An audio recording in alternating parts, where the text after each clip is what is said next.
రామగుండం నియోజకవర్గం జనసేన పార్టీ తరఫు నుంచి మాట్లాడుతున్నాం. అందరికీ తెలిసిన విషయం, గత కొద్ది రోజులుగా మాజీ వైఎస్ఆర్సీపీ మినిస్టర్ అంబటి రాంబాబు అలియాస్ అంబటి రాంబాబు గారి తాలూకా విషయం అందరికీ తెలుసు. మరి ఆయన నోటు దురుసు వల్ల ఆంధ్రప్రదేశ్ రాష్ట్రానికి 4 సార్లు ముఖ్యమంత్రిగా పనిచేసినటువంటి కూటమి సీఎం గారు శ్రీ నారా చంద్రబాబు నాయుడు గారు కుటుంబ మహిళల పైన అనుచిత వ్యాఖ్యలు చేసిన కారణంగా కొంతమంది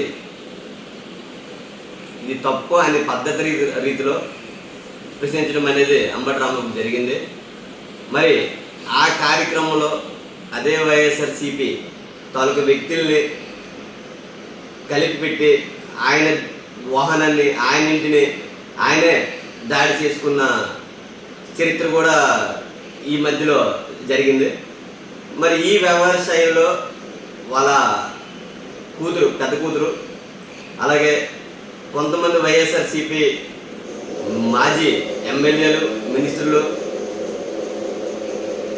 మాజీ ముఖ్యమంత్రి ప్రస్తుత పులివెందుల ఎమ్మెల్యే వైఎస్ జగన్మోహన్ రెడ్డి కూడా ఒక కాపు వ్యక్తి పైన దాడి జరగడం ఏంటి, ఒక కాపు వ్యక్తి పైన దాడిని చాలా ఖండిస్తున్నామని చెప్పేసి అనేసి వైఎస్ఆర్సీపీ కాపులందరూ కూడా ఇది కుల మధ్య శిక్ష పెట్టడానికి కాపు కులాన్ని అనేది లేపుతున్నారు.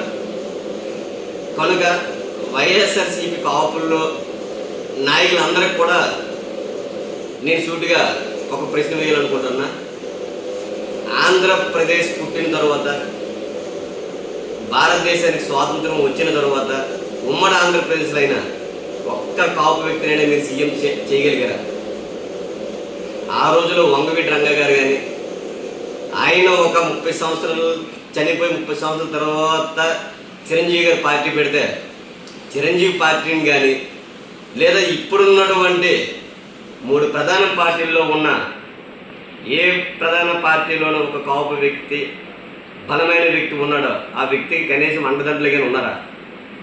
ఒక కాపు వ్యక్తిని ముఖ్యమంత్రికి చెయ్యాలనే ఆలోచన లేని కాపులు ఈరోజు మీరు అసలు కాపుల గురించి ఎందుకు మాట్లాడుతున్నారు? నేను ఒక దళిత వ్యక్తికి అడుగుతున్నా, కాపు వైఎస్ఆర్సీపీ అందరికి కూడా నేను అడుగుతున్నా, ఒక కాపు వ్యక్తిని ముఖ్యమంత్రి చేయాలనే ఆలోచన లేని మీరు కాపుల గురించి మాట్లాడడం అనేది చాలా ఆశ్చర్యపదంగా ఉంది. ఈ యొక్క కూటమి ప్రభుత్వంలో చాలా చక్కగా ఆంధ్రప్రదేశ్ అనేది అభివృద్ధి పదంలో నడుస్తుంది.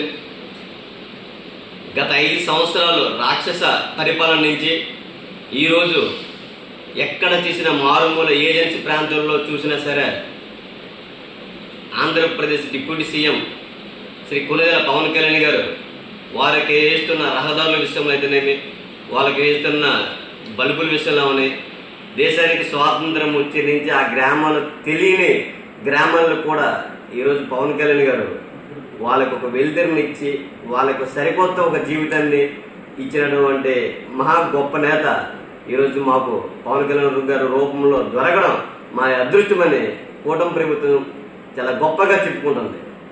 అలాంటి వ్యక్తికి అండగా లేని మీరు మరి అదే కాపు వ్యక్తికి చెందిన పవన్ కళ్యాణ్ గారిని ఇదే వైఎస్ఆర్సీపీలో ఉండే కాపులు ఎంతమంది ఆయనకి నీచంగా చాలా ఘోరమైన వాళ్ళ ఇంటి స్త్రీల పైన, పవన్ కళ్యాణ్ గారి భార్య పైన, పవన్ కళ్యాణ్ గారి తల్లి పైన, పవన్ కళ్యాణ్ గారి కూతురు పైన మాట్లాడినప్పుడు వీళ్ళందరూ ఏమైపోయారు?